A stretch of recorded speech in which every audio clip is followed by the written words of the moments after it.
Hello everyone, and welcome to this book chat sponsored by the section on democracy and social justice of the American Society for Public Administration. My name is Sean, and I serve as chair of this section. This event is being recorded, and in order to make it editing easier, I'll be remaining off camera for the duration of this event. And in order to help with bandwidth, we just ask that all audience members turn off the cameras until the Q&A portion. So without further ado, let's just go ahead and get started and introduce today's speaker. We're honored to be joined today by Dr. Lorenda Naylor, who's an associate professor at the University of Baltimore. And Dr. Naylor has recently published the book Social Equity and LGBTQ Rights, Dismantling Discrimination and Expanding Civil Rights, which is published by Routledge. Dr. Naylor will be discussing her new book, and we'll take audience questions a little bit later. And of course, because we're recording this, it's going to have a second life on YouTube, so it'll reach a much wider audience. And we're going to discuss a little bit more about the logistics and the audience questions when we get ready with that portion. So Dr. Naylor, the floor is yours. Okay, thank you so much, Sean. Dr. McCandless, I greatly appreciate the opportunity today to be with everybody, and thank you and to the board and all your members there. And I really appreciate you also taking care of the slides for me. Greatly appreciate it. So I also want to thank, all right, if you want to go there. So today what I'm going to talk about is my new book that came out, and it's Social Equity and LGBTQ Rights. And this book really looks about dismantling discrimination. And as we think about everything going on in the world today, with the Black Lives Matter movement and all the other civil rights issues taking place, along with social justice, all these things are so critical. And I have spent a number of years working with, been a member of ASPA for about 25 years. And ASPA does really, really good work. And I know since Sean has become involved with the democracy, social justice section, there have been more webinars, greater visibility, and all those things are so central to our understanding of civil rights, but also the social justice and the advocacy component.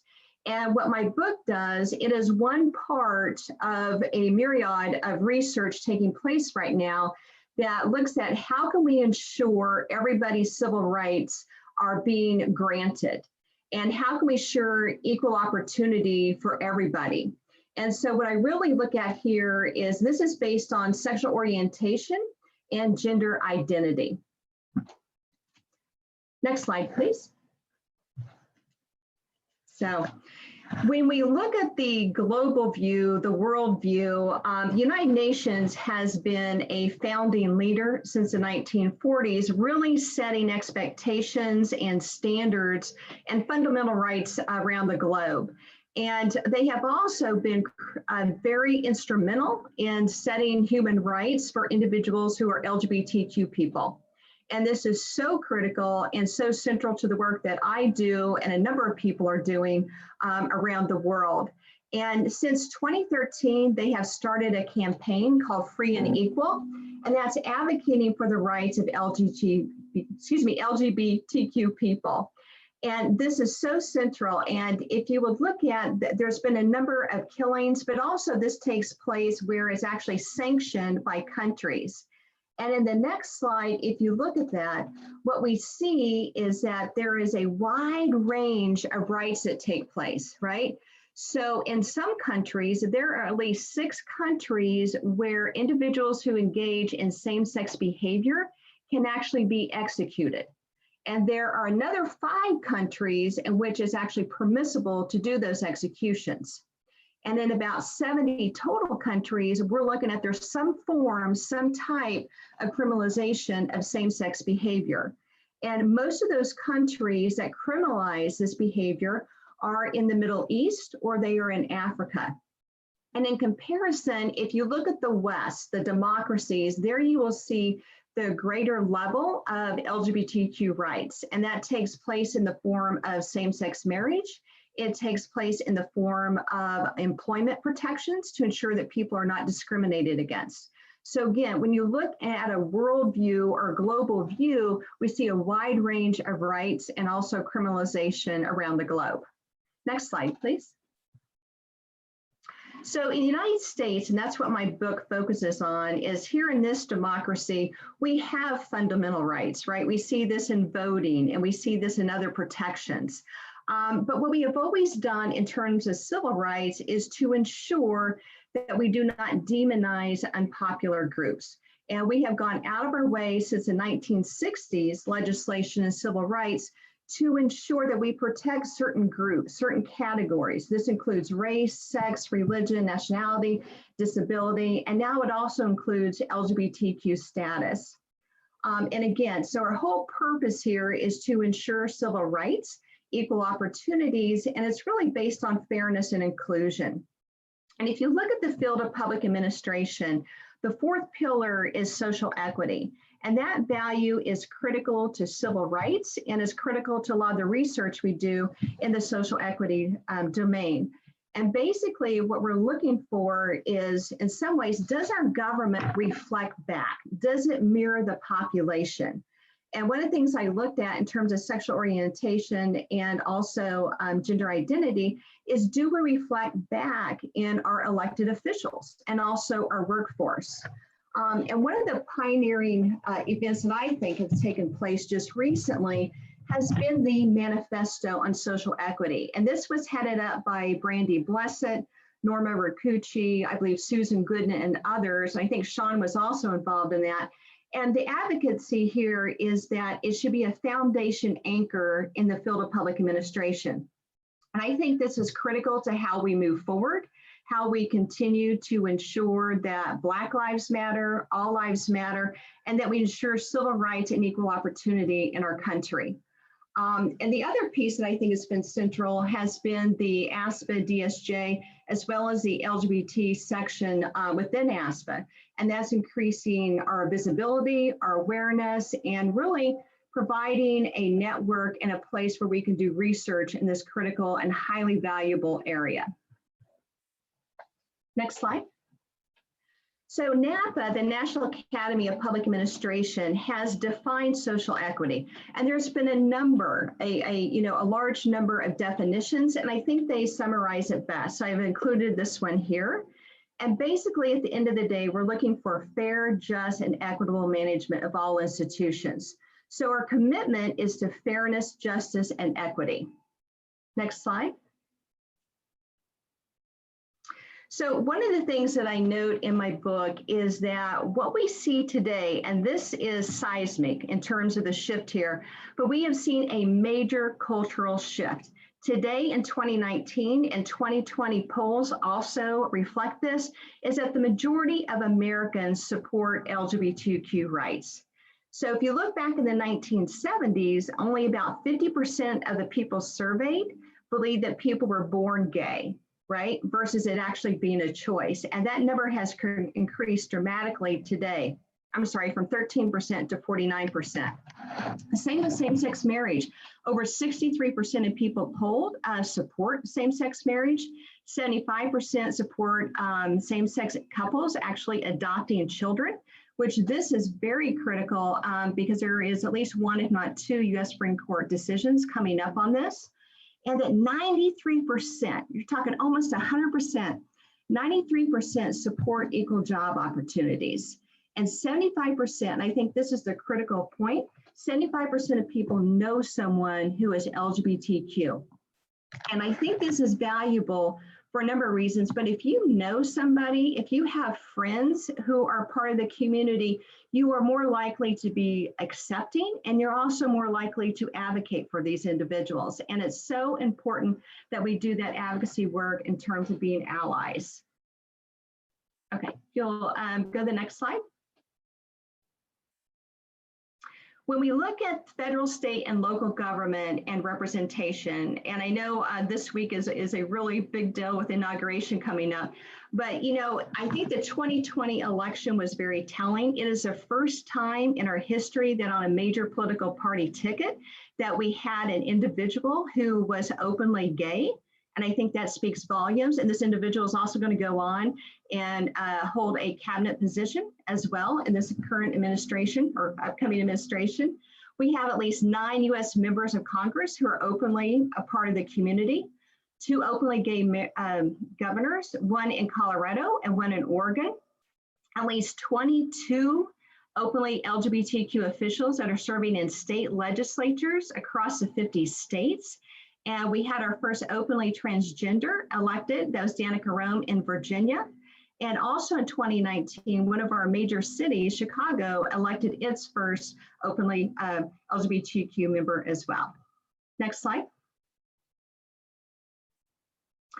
One of the things I think is important is you also see this cultural shift where there have been a number of Hollywood actors, there have been a number of individuals in high-ranking places in the media. And this is a picture of Anderson Cooper when he had announced his baby, the adoption of his baby and the birth. And I think this is so critical that you have people stepping forward because, and in the limelight and increasing visibility, because the more we see this in the media, the more mainstream that it will become. And I think the more normal people will see it, and hopefully the more support that we can garner, if you will, for support for the LGBTQ community. And that's in terms of also, increasing their families and that kind of thing. So next slide. So what are the new rights? What has taken place in the past 10 years where we've seen these seismic shifts? So you see these cultural, these social shifts that have taken place in terms of polling, in terms of increased visibility in the media, but it's also taken place in our judicial policies as well as some of our federal policies. And the most recent one was a 2020 ruling by the US Supreme Court. And this was in the Bostock case, which actually consolidated 3 cases, but it addressed employment protections. So what we know now is that Title VII of the Civil Rights Act now includes sexual orientation and gender identity. And this is a seismic shift in civil rights. The second one has been in same-sex marriage and spousal benefits. In 2015, we had a US Supreme Court ruling that said that it is a fundamental right within the gay and lesbian population to actually be married. And same-sex marriage was made the law across the country. Adoption is another area. US military service, we know that gays can now serve in the US military and have been able to legally since 2011. That has not been the case for the transgender community.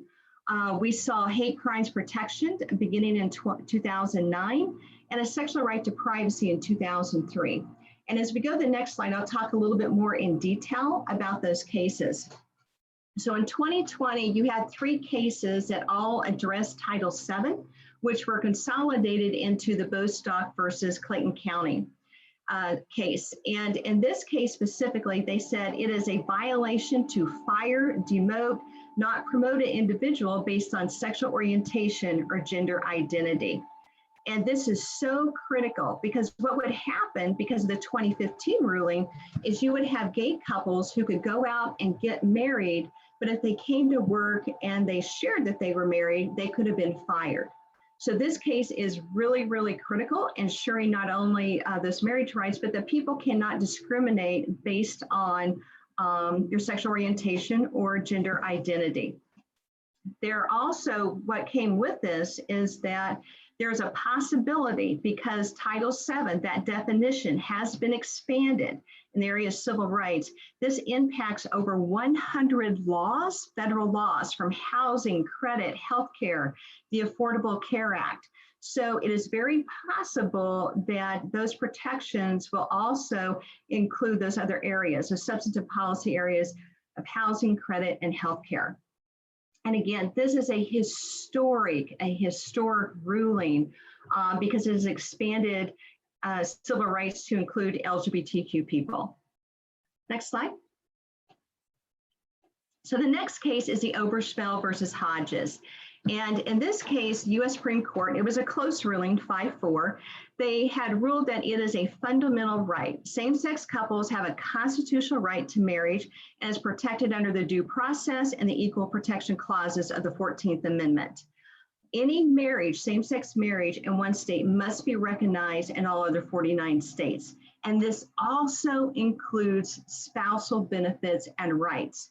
So all those federal laws, they can now, from veterans, benefits, Social Security, FMLA, taxes, estate taxes, they now can participate and they are guaranteed those federal benefits through their same-sex marriage. Again, we're talking a monumental shift because for over 200 years, marriage was a state right and defined by states. And so this is one of the first times that the court has intervened and said that it is now a fundamental right for same-sex couples as well. Next slide, please. The US versus Windsor case, that was 2013. So 2 years between that and the same-sex marriage or marriage equality decision. And another close ruling, 5-4. And this is where the court came in and said, look, the definition of marriage, which was a federal legislation from 1996, Section 3, which defined it as between a man and a woman, is a violation of the US Constitution, specifically the Due Process Clause of the Fifth Amendment under liberty. In other words, you cannot discriminate against people. This was a case of a lesbian couple who'd been married close to 40-some years, or a little bit over 40 years. And when her partner had passed away, she had to pay a very, very large sum in estate taxes. It was close to $365,000. And if she had been a heterosexual couple, she simply would not have had that financial burden. And the court said that that was unconstitutional. So we now have a federal definition of marriage, and that has been amended to include same-sex couples, impacting over 1,000 federal laws and regulations. Next slide, please. So another area which goes within same-sex rights and privacy is the right to sexual privacy or intimacy, if you will. And this was a 2003 case, Lawrence versus Texas. The ruling was 6-3 when the decision came down. And it says that individuals have a constitutional right to sexual privacy under due process of the 14th Amendment. It's unconstitutional to prohibit private sexual activity between consenting adults. And this case, as by the title of the court case there, arose out of Texas. And this was instrumental because it overturned the Bowers versus Hardwick case, which was a Georgia case where no right to sexual privacy for all couples. And that ruling was based on not just same sex, but also heterosexual couples as well. So the implications are profound in the sense that it decriminalized sexual behavior among consenting same-sex couples. And again, as I spoke at the beginning of this, if we look at those global rights around the world, there are still countries that criminalize same-sex behavior. So this is absolutely critical in rights for the LGBTQ community. Next slide, please. Another area, and it extends with marriage, because one of the reasons that the 2015 case came about and supported that was also to ensure that same-sex couples who adopted children, they would have that social recognition. So this was a 2016 ruling, BL versus EL, 9-0, right, ruling. And what it basically said is if a same-sex couple, if they adopt a child from one state, let's say they adopt a child from Maryland, that recognition has to be throughout the whole entire country.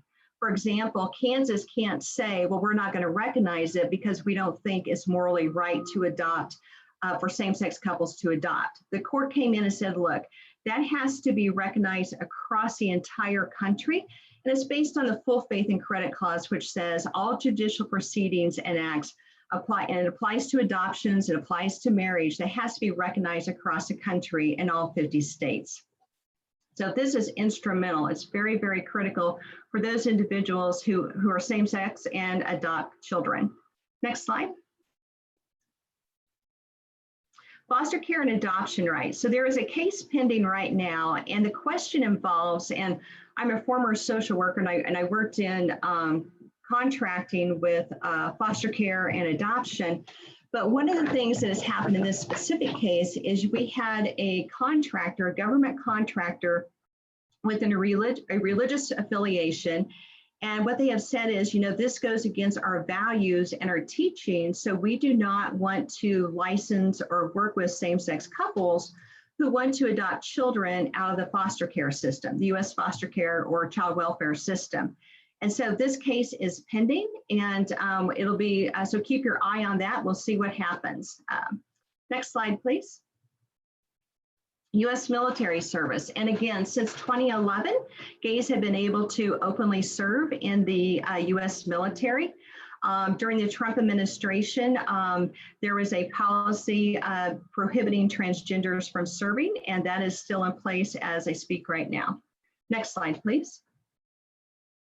Hate crimes protection. This was based out of 2009 federal legislation and addressed two components. There was a individual, Matthew Shepard, who was living out near Laramie, Wyoming, and he had been beaten to death. And there was also a gentleman, James Byrd, who had been murdered in the state of Texas. And those two examples got a lot of media attention. And what came out of that was hate crimes protection, that we are going to protect individuals, even though if they are unpopular based on sexual orientation, based on gender identity, based on race, all those kind of things where we need to protect people. And this is critical because what we know, even on current data coming out of the FBI, is anywhere from 17 to 20% of hate crimes is due to perceived sexual orientation. And I think we probably all remember the 2016 case in which about roughly 50 people were killed down in Florida, and that was at a known LGBTQ nightclub. So we need those protections in place to protect people and to give greater media attention when those traumatic events do take place. Next slide, please. So these laws are so important because we need to have protections against discrimination in employment. We know oftentimes people who have been discriminated against, they're going to have negative disparities, negative outcomes, and this impacts people in terms of their health, and it impacts them in terms of their mental health. And the other interesting thing that we see, because I had done an article as well on LGBTQ youth in terms of the homeless population, there are a greater number of youth who are becoming homeless, and there's a greater number who are ending up in the U.S. foster care system, and they're being kicked out of their homes because of sexual orientation or because of gender identity. So it is becoming a greater and greater need to offer support and assistance to our LGBTQ youth. Next slide, please. So in terms of next steps, I think we need to continue to ensure we have a diverse government, the workforce at federal, state, and local, as well as political representation, because that visibility and to be able to sit at the seat of power where decisions are made is so important. And we need to continue to monitor and look at measurement outcomes. And the other thing too, we also need to ensure that there is ongoing diversity training at all three levels of government, because simply because you can't discriminate based on hiring, promotion, or demotion, it doesn't mean it doesn't take place. That discrimination continues to take place, whether it's through microaggressions, jokes, slights, that kind of thing that take place in the job arena. We need to keep our eyes on adoption rights to see what happens with upcoming rulings. And it also impacts government ID as well as public accommodations. So those are the areas, the steps that we need to continue monitoring and ensuring that discrimination decreases for our LGBTQ community members. And with that, next slide, please. So I just want, in summary, so many significant advancements have taken place. And this has been an ongoing fight, an ongoing battle for over 50 some years since the Stonewall riots. And these anti-discrimination laws are so critical to ensuring diversity and fairness and really equal opportunity in the American dream. And I think where the focus needs to really zero in on is on adoption, and because that is really a part of people's families and they have a right to be parents. So with that, I'm going to stop and I will turn it over to Dr. McCandless for any questions that you might have. Thank you.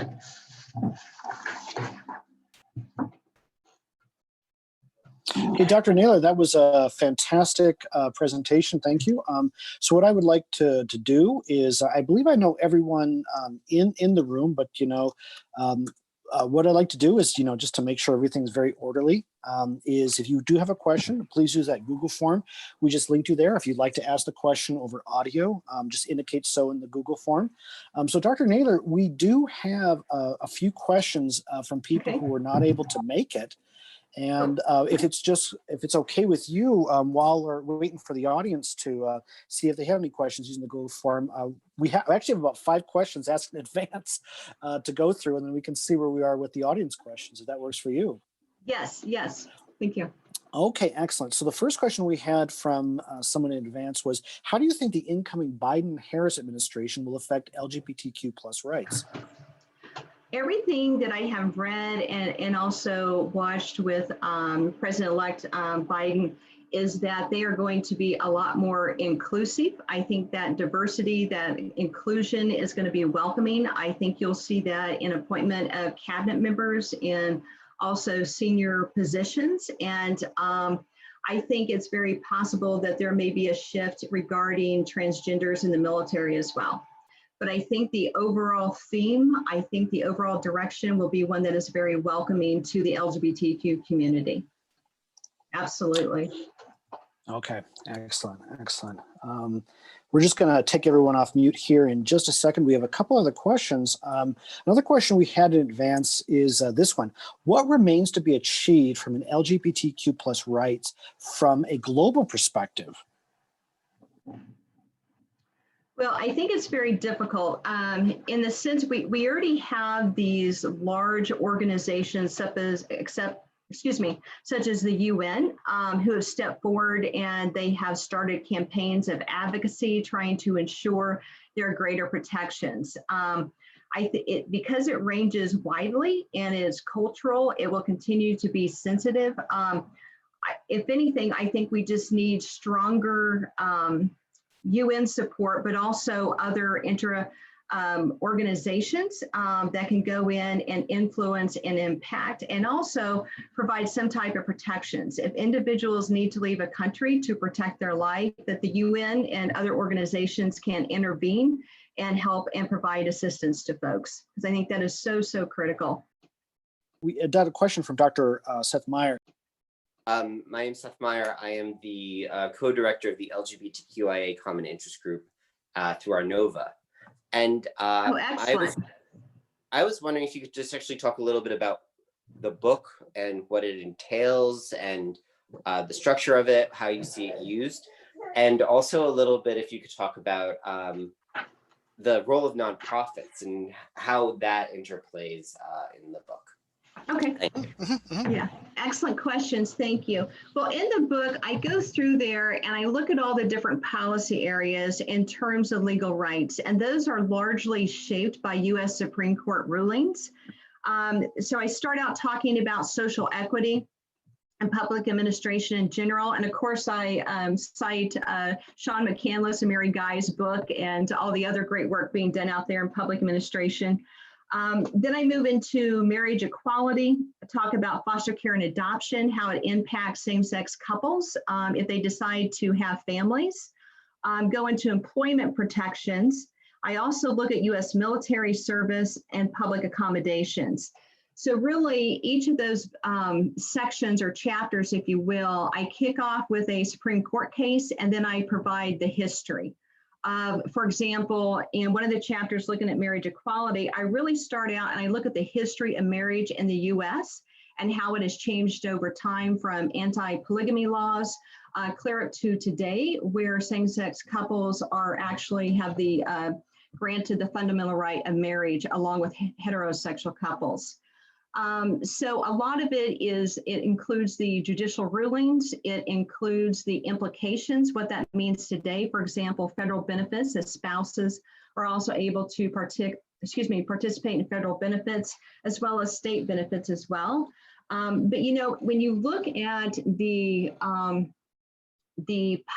judicial policies that have changed, and you put this within the larger social movement of gay rights, the nonprofit organizations have been absolutely central to achieving all of these seismic changes that have taken place in policy. They have been out front. They have been there decade after decade advocating, putting money into, and doing everything they can to advocate for the LGBTQ community. So absolutely, nonprofits have been central. They have been the core. They have been the base of moving LGBTQ rights forward in the country. And enough can't be said about the many and numerous contributions of nonprofit organizations in this country. They have just been absolutely critical to these changes, and fundamental changes that have taken place. Thank you for the question, Seth. I appreciate it. Mm-hmm. Dr. Meyer, do you have any follow-ups? Not right now, but I do think that it's great to hear the trajectory, and it's always really wonderful to have this within our literature and building up on some of the wonderful work by other participants here. So very excited for the book. Okay, thank you so much. Appreciate it. Yeah, and Dr. Naylor, I mean, I think that Dr. Meyer's question kind of nicely goes into this other question we received in advance from someone who couldn't be here, which is this, how do you think the Supreme Court, especially now that is much more conservative in the past, might affect LGBT rights? Yeah, that is an excellent question because the court has shifted, right? And it is now more conservative, as was mentioned. And what does that mean? I think it's very possible, very likely that in regards to the adoption cases involving religious contractors, we may get a ruling that we don't want. I think it's a possibility. If it's going to take place, I think it will take place in the area of adoptions. It'll be religious rights against, this right to have a family. And I think it also will take the former ruling of the 2015 case, where if you look at that court case specifically and in detail, it talks about ensuring the right to have a family, and that includes adoption for same-sex couples. So I think that composition change within the court will likely, could possibly have a negative impact on LGBTQ rights. Mm-hmm. I mean, I think that's a great point, Dr. Naylor, and I think it raises something else. And again, another question we always get ahead of time. Again, just a lot of people really want to know about this next question. I'm going to post it in the chat right here. So you're going to notice little numbered questions. We seriously received about 8 in advance for people who can't attend here, but I'm trying to get the questions that follow with the conversation. So it's numbered number 5, but there we go.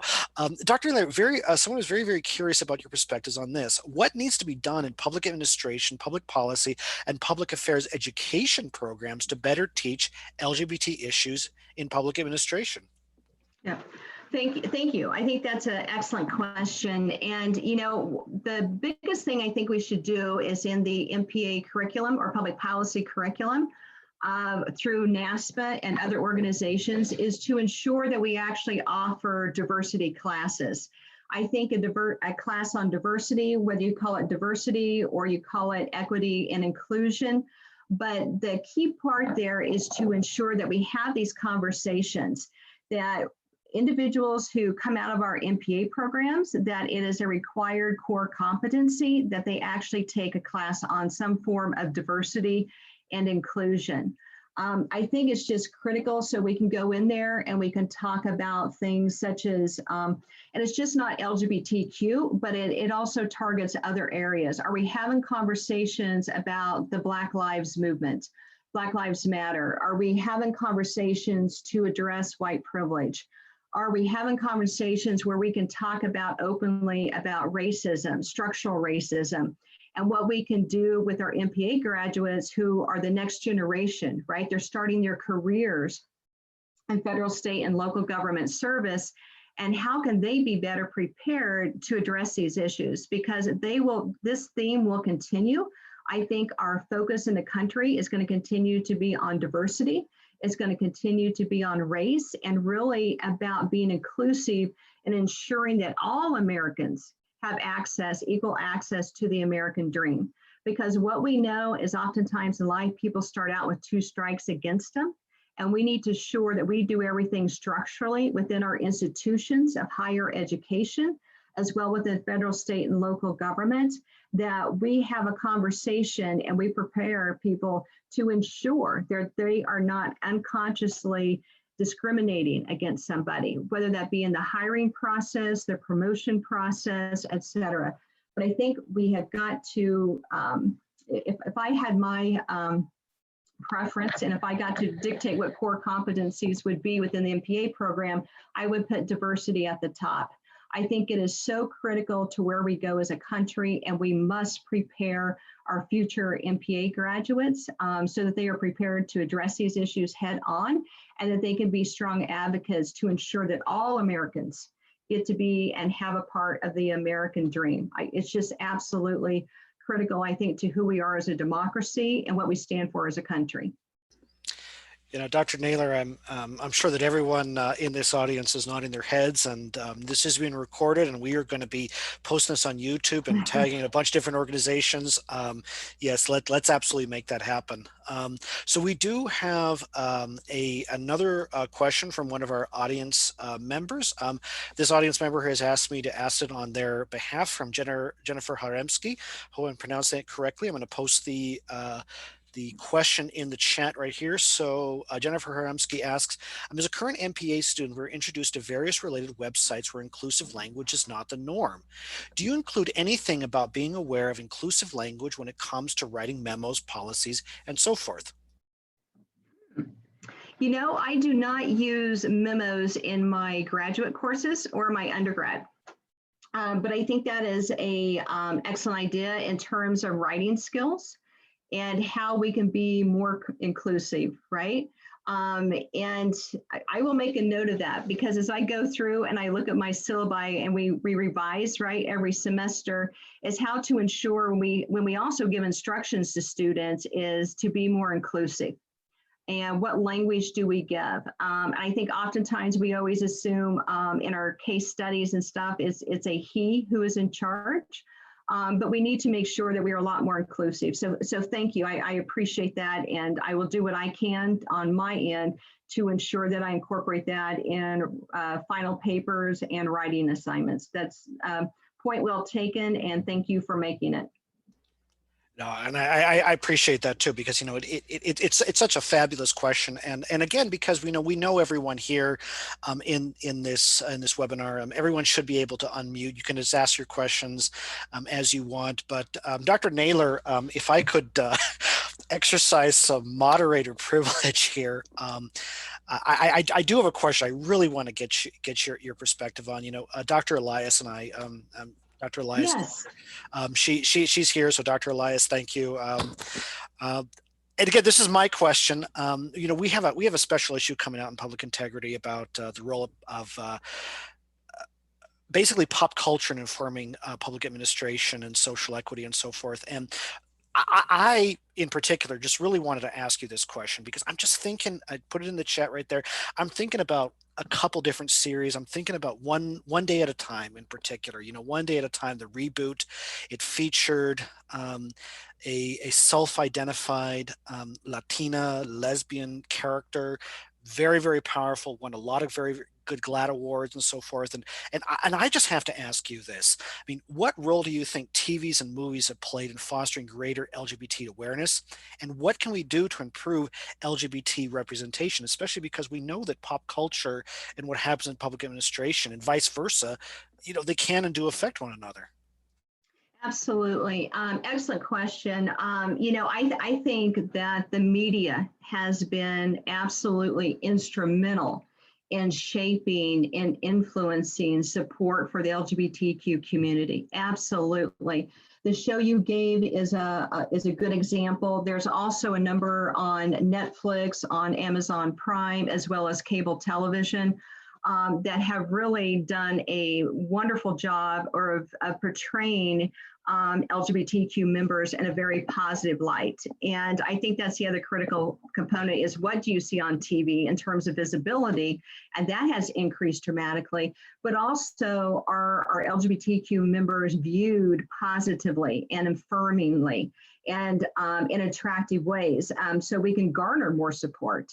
I think that is instrumental to shaping mainstream America and the media. And you also see this not just in television, but you also see it in print as well. When you look at newspapers, so I think the whole medium, that whole realm has just been so critical and instrumental to shaping positive views of LGBTQ. And they will be critical in moving forward as well. So I think it's excellent. I wasn't aware that you had this symposium coming up in public integrity, but on pop culture, but what a terrific and just fabulous idea. That's so glad to see that, and I will look forward to reading it. And I appreciate that. And shortly we will share some information about both DSJ's and LGBT sections awards on that. But Dr. Naylor, I mean, another question we received in advance, and again, pardon the numbering here because I'm trying to go with the conversation here. This was a really, really good question that we had right here. It's, do we need a constitutional amendment to foster equity? I think it would be I think it would be a good thing. I think it would take a tremendous amount of political capital to achieve it. And I'm wondering when we look at words like equality and equal opportunity, some of that language is already currently in the Constitution, if there's another mechanism, another strategy, and that is ensuring that we have equality in the country.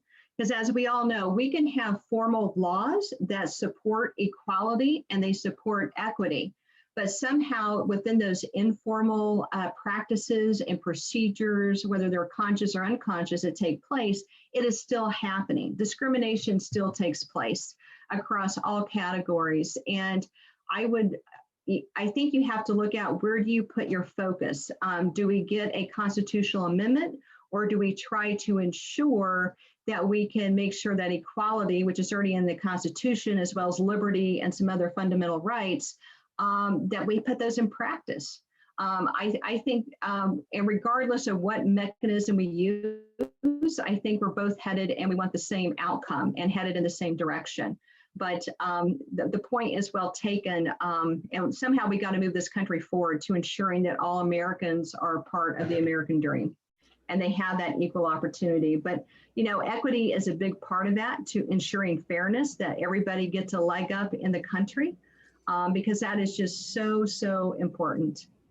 So thank you for the question. Okay, excellent, excellent. So what I went ahead and did is that I, in the chat, I went ahead and posted a link to DSJ's award form. So again, if you have authored or know of a piece about a best peer-reviewed article, a best book, a best dissertation, please go ahead and submit it for DSJ. We're going to be starting some awards next year, and then you also put in a link for LGBT awards, the section awards as well, so you can go ahead and see that there. We do have another question from Dr. Seth Meyer, but we did have one other question I'd like to ask in advance. So again, Dr. Meyer, I know we're good friends, so I'm just going to go ahead and button ahead of you right now to ask this question right now, but I'll send Dr. Meyer some cooking some later. So this other question, really interesting question we received again in advance. How does Me Too intersect with LGBT issues? Well, I think when we look at intersectionality as a whole, right, whether we're looking at that through the Black Lives Movement with race, we'd go through Me Too. We look at this through gender, women, LGBTQ. I think we have to somehow form alliances. When I think of social movements, regardless of which one they are, oftentimes we see these groups siloed where they're operating by themselves. And I think the greater alliance, the greater impact takes place if all these social movements come together, right? It's Me Too, it's Black Lives Matter, it's the gay rights movement, any of these movements where we can come together and synthesize the power and the numbers. I think that is where the impact will take place. But oftentimes I'll see groups and they're working by themselves and I'm like, wow, if we could all join together and just ending all discrimination, right? If we say all discrimination is wrong, regardless of the form it takes, we have all got to band together and ensure that that happens. Because when you look at even if you look at the employment discrimination that takes place, right? It's in race, it's in sex, it's in nationality, it's in disabilities, people with disabilities, it's in veteran status. And how do we all come together and take those cumulative organizations and numbers and resources together and say, we're going to end all discrimination. That is our goal here. So regardless if it's the Me Too movement, if it's Black Lives Matter, or if it's the gay rights movement. And part of my philosophy from this comes from being a former social worker, where we look at activism as a whole and how can we garner our strength and move forward. And I think for me, it's about ending all discrimination, whether that is a female who's being discriminated against, a straight female, or it can be a lesbian or whoever it may be. And, regarding intersectionality, this comes into play because a lot of our LGBTQ members, there's a variety of races, right? I can remember growing up and I had an uncle and he was, he was Caucasian and he was gay, and his partner for over 30 years was African-American. And just all the discrimination they faced, and it was double discrimination, one for being gay and two for being a biracial couple. So I think the role of intersectionality, the theory of intersectionality from Crenshaw and others, it comes into play here. And I think we can base future movements on it, where we combine resources and we combine people. And by combining all that power together, I believe it has the potential to have a greater impact in ending discrimination. Mm-hmm. Yeah, I mean, I think that's a fantastic thing. I think we have one other question from Dr. Meyer, then another question I think from Dr. Swan, but I'd just like to I'd just like to introduce Dr. Meyer's question. I mean, Dr. Meyer, of course, has done excellent research on all these topics, has been foundational, especially within our NOVA about this. We were having a discussion just the other day about prejudice within sports. So Dr. Meyer, would you like to ask your question? Sure, and I would just like to reiterate, everyone heard Dr. McCandless promised cookies. Just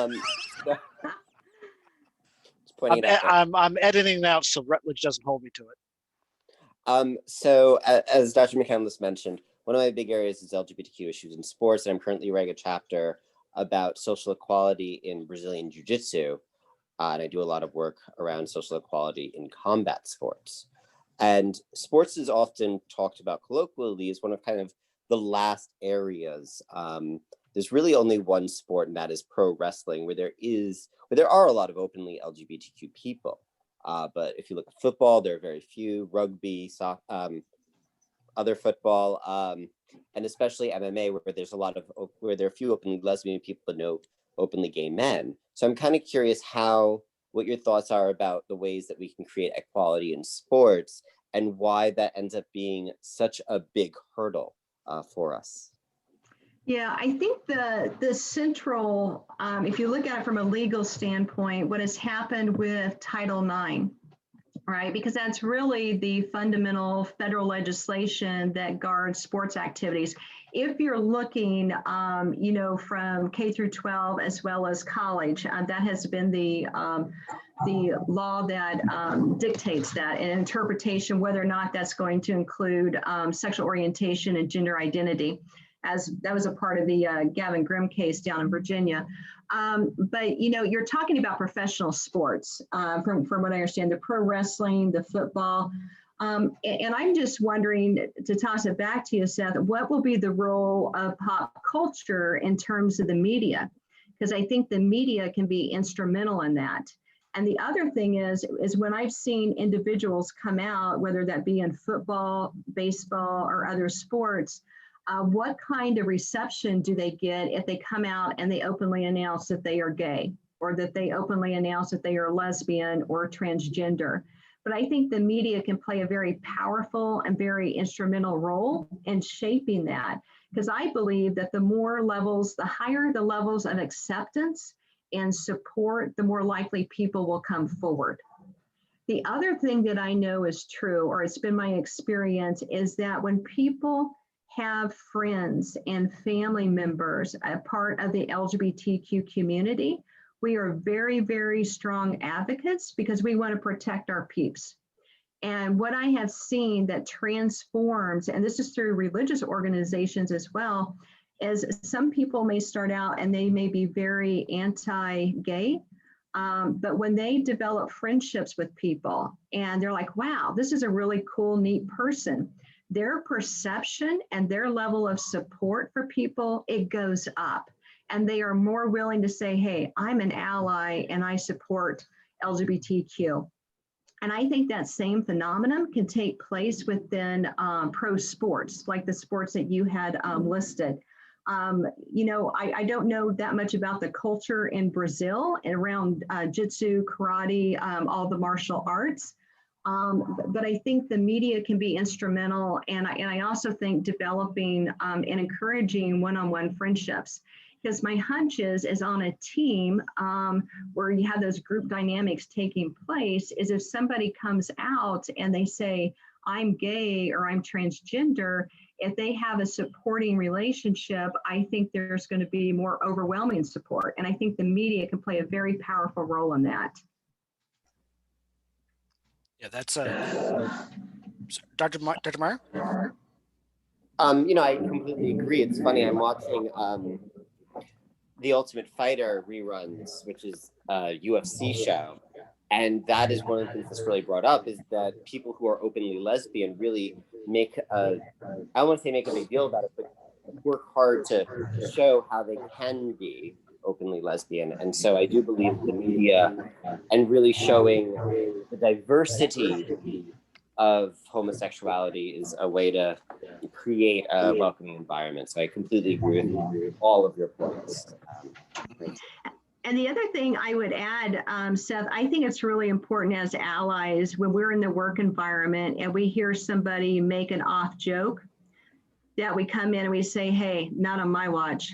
Mm-hmm. That person's my colleague. That person is my friend. It's somebody I respect. It's somebody I treasure. Yes. Yeah. And I think those are fantastic points. And of course, Dr. Naylor, one of the things that we're starting in DSJ is we're starting a pedagogy series, a social justice pedagogy series.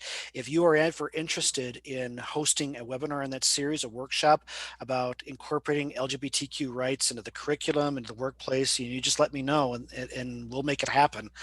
One of the things I'd like to do is I'd like to welcome Dr. Wally Swan to speak here. Before I ask Dr. Swan to speak, I just put a little bit of information about his recent edited book here. It's also up by Routledge, the Routledge Handbook of LGBTQIA Administration and Policy. And I have a book chapter in that about allies. So Dr. Swan, thank you for being here. Of course, past chair of ASPA's LGBT section. So Dr. Swan, the floor is yours. Hey, I hope you can hear me. Okay. Yes. Absolutely fine. Absolutely fine. Lori, I did order your book here about a week ago, so I kind of missed the first session a bit, but I'm looking forward to seeing it. And I like the topics that you've covered and so on. I have some concerns, and you mentioned already the U.S. Supreme Court. I think we're going to see them working on the edges of the marriage decision. Cases like the Houston one, where the city will give benefits to people that are heterosexually married, but that are not LGBT married couples. And one thing that I'm very aware of is the impact of COVID on LGBT people. I'm doing a workshop with Chris Surface in February about this, and the statistics I have seen are really dramatic. For instance, in the Midwest, 81% of LGBT households have lost one person's job. 60, I think it's like 60% of LGBT households have lost, a job, and we are always the first ones to go, is what it seems like. And even in those jobs where people do have a job, 50% of LGBT people are closeted. My partner is closeted. He wouldn't dare come out in his workplace. It's just a very difficult situation. And what I'm seeing is a lot of the adjuncts that have been teaching around the country, thousands of them have been laid off, and a lot of them are LGBT people. So one of the things we're working on, I've already shared with Sean, is setting up a career opportunities committee that will give people opportunities in terms of jobs, how to interview, how to do their resume, how to do preparation for a job. And the problem, of course, is that there aren't a lot of jobs, and that's where people are really stuck right now. So I just wanted to share that with you. It's not a critique of your book, it's just adding to it that we seem to be the ones who get the most layoffs in our community.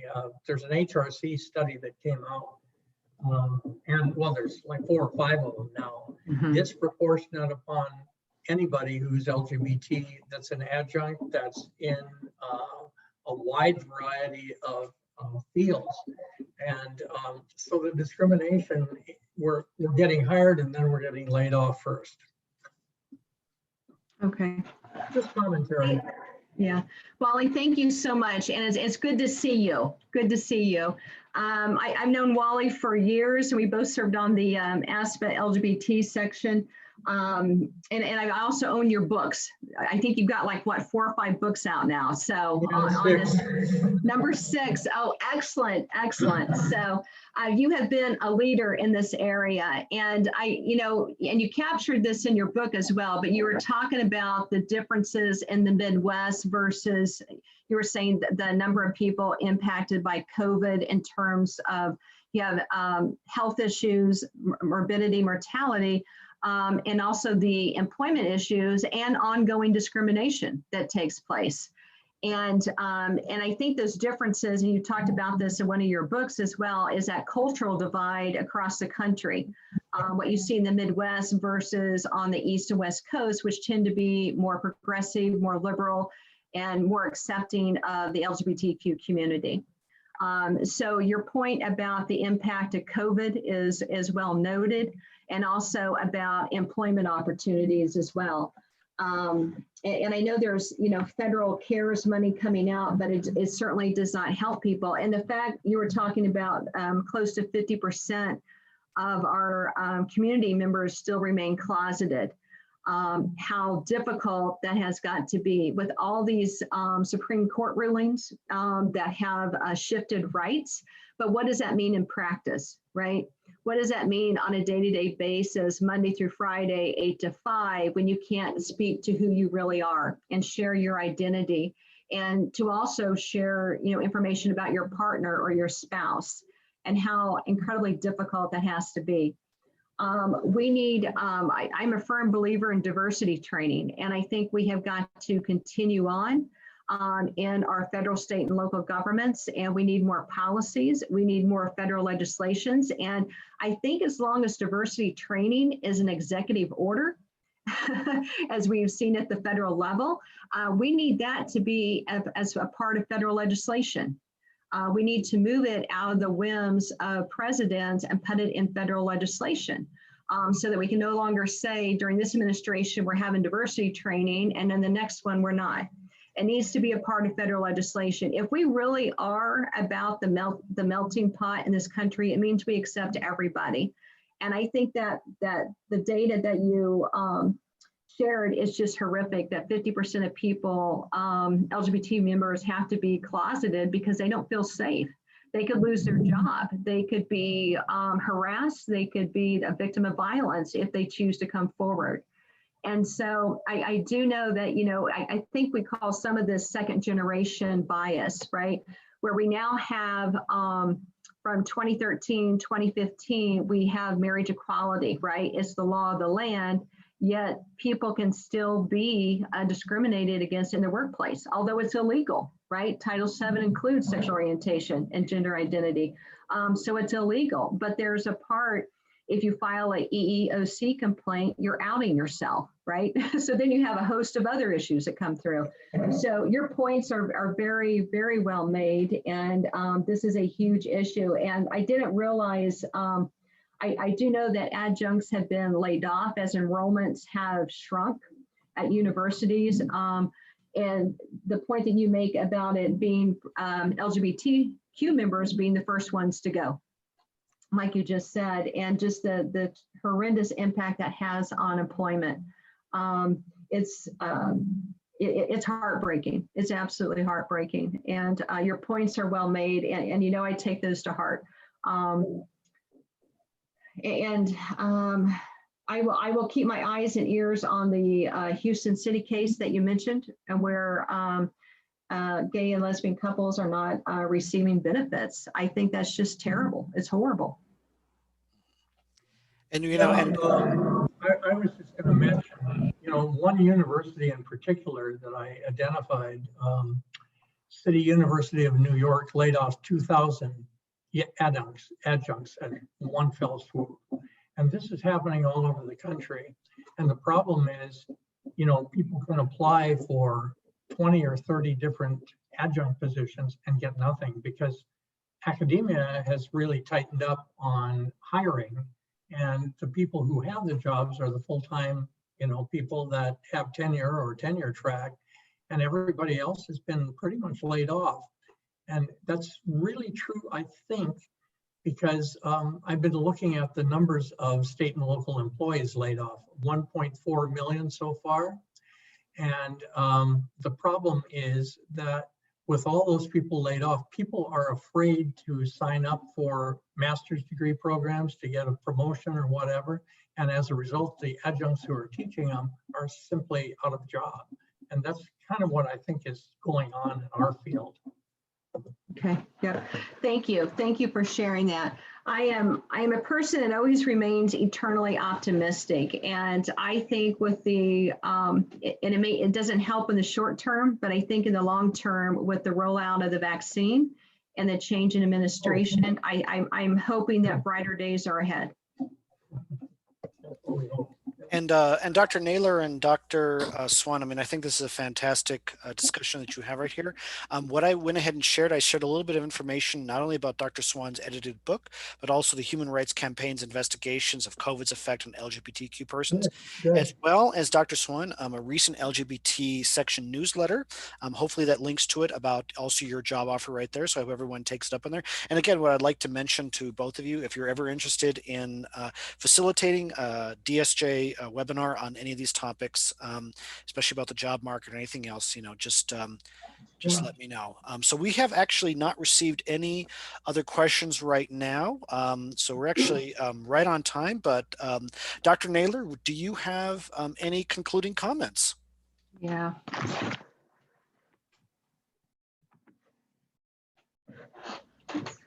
Hi, Sean. Good to see you. And I think in conclusion, I think LGBTQ will continue to be at the forefront. I think it'll be a top priority in the incoming administration. I think as Dr. Swan had just mentioned, we still have a lot of work to do. That work is not only in employment, as he mentioned, but it's also in adoption rights. And although that is a very narrow, smaller group within the community, it's still a critical and it's still a fundamental right in this country. So I think there is a lot more work to do, and we have an agenda that is full, and that we have to keep on doing the good work and just keep moving forward and doing as much as we can. And I think our nonprofit organizations, from the Human Rights Campaign to Lambda Legal to also the work done by the American Civil Liberties Union, there's a wide number of organizations out there who are contributing and making a big difference and a big impact. And I think it takes all of us working together as allies to keep this issue at the forefront. And I want to thank you, Sean, and the ASPA Democracy and Social Justice for hosting this webinar. It's a great vehicle for elevating visibility and keeping issues like this at the forefront as we move forward in the field, and also broader the work that we do at the federal, state, and local government. Thank you, Dr. Naylor. This was absolutely fantastic. So I hope to have a recording of this ready shortly. Of course, it'll be slightly edited, and we'll make sure that Routledge is aware of it. So one other thing, just invite everyone to attend our next two webinars, our Student Perspectives panel, which is launching our Social Justice Pedagogy series, and also our webinar on the insurrection at the U.S. Capitol. And you can see the RSVP links there, nice compliments to this. So thank you, Dr. Naylor. This was absolutely fantastic. And of course, one of the ways which we always end our webinars is that let us always remember that in public administration, it is always our duty to name, blame, and claim inequities, because the highest purpose of public service is to improve people's lives. And the more that we can do that, the better off we all are. And Dr. Naylor, your book has excellently portrayed all of that and the need for that, and the need that we have a long way to go to foster LGBTQ plus equity, but it's achievable, and we all have a responsibility to do it. So thank you, Dr. Naylor. Thank you very much. Glad to be here today. Thank you. Thanks, everyone. Have a good day.